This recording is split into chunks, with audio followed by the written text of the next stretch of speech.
পড়শির হক, ভালো প্রতিবেশী হওয়ার শিক্ষা। একটা সমাজের প্রকৃত সৌন্দর্য লুকিয়ে থাকে মানুষের আচরণে। আমাদের ঘর যেমন দেয়ালে ঘেরা, ঠিক তেমনি জীবনও ঘেরা থাকে সম্পর্কের দেয়ালে। আর সবচেয়ে নিকটতম সম্পর্কগুলোর একটি হল পড়শি বা প্রতিবেশী।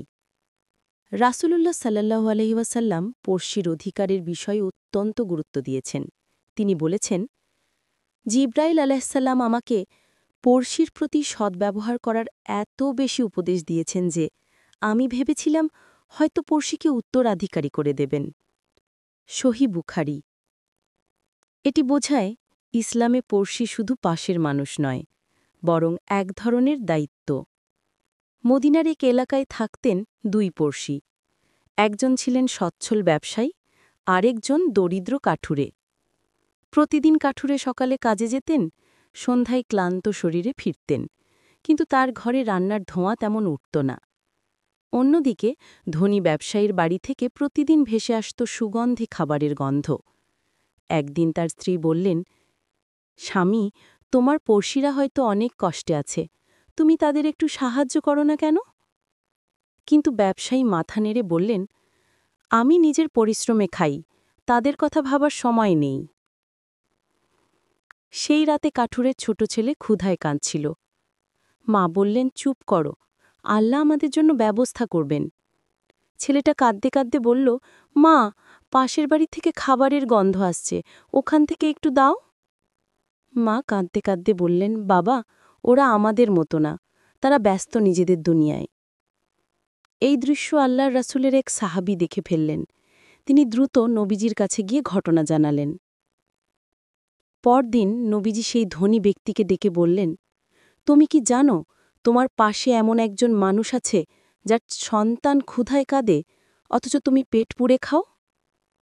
ধনী ব্যক্তি অবাক হয়ে বলল, ইয়া রাসূলাল্লাহ, আমি জানতাম না।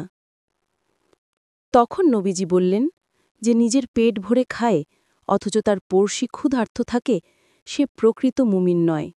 সহিহ বুখারী ও মুসলিম। এই কথাগুলো ধনী ব্যক্তির হৃদয় কাঁপিয়ে দিল। সে সঙ্গে সঙ্গে কাঠুরের ঘরে খাবার নিয়ে গেল এবং ক্ষমা চাইল। সেই দিন থেকে তারা একে অপরের সুখে দুঃখে পাশে দাঁড়াতে লাগল।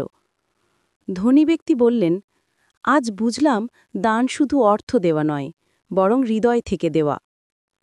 রাসূলুল্লাহ সাল্লাল্লাহু আলাইহি ওয়াসাল্লামের এই শিক্ষাই পরবর্তীতে সমাজে ভ্রাতৃত্ব, মায়া ও সহযোগিতার বন্ধন সৃষ্টি করেছিল। ইসলাম শুধু নামাজ রোজার ধর্ম নয়, বরং এক মানবিকতার ধর্ম। পড়শির হক আদায় করা মানে তাদের কষ্টে পাশে থাকা, তাদের সুখে অংশ নেওয়া এবং কখনও তাদের কষ্ট না দেওয়া। রাসূল সাল্লাল্লাহু আলাইহি ওয়াসাল্লাম আরও বলেছেন, যে আল্লাহ ও পরকালে বিশ্বাস করে সে যেন নিজের পড়শিকে কষ্ট না দেয়। সহিহ বুখারী ও মুসলিম। পড়শি মুসলমান হোক বা অমুসলিম, ইসলাম তার প্রতি সমান আচরণের নির্দেশ দিয়েছে। কারণ আল্লাহর সামনে মানবতা ও ন্যায়ই আসল পরিচয়। আজ আমাদের সমাজে সম্পর্কগুলো অনেক দুর্বল হয়ে গেছে।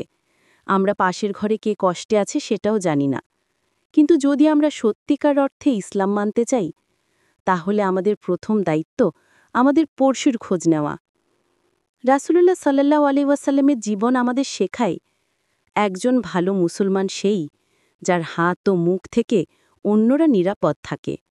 চলো আজ থেকে প্রতিজ্ঞা করি, আমরা শুধু নামাজে নয়, বরং আচরণে, ভালোবাসায় এবং সহানুভূতিতে মুসলমান হব। কারণ আল্লাহ ভালোবাসেন সেই সব মানুষকে যারা অন্যের প্রতি দয়া ও মায়া প্রদর্শন করে। মোরাল অব দ্য স্টোরি: ভালো পড়শি হওয়া ইসলামী চরিত্রের একটি মূল দিক। অন্যের কষ্ট বুঝে পাশে দাঁড়ানো মানেই প্রকৃত ঈমানদার হওয়া।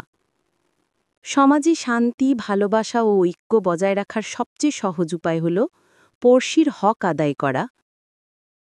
এরকম শিক্ষণীয় ভিডিও পেতে আমাদের সাথে থাকুন, ভিডিওতে লাইক, কমেন্ট এবং চ্যানেলটি সাবস্ক্রাইব করুন।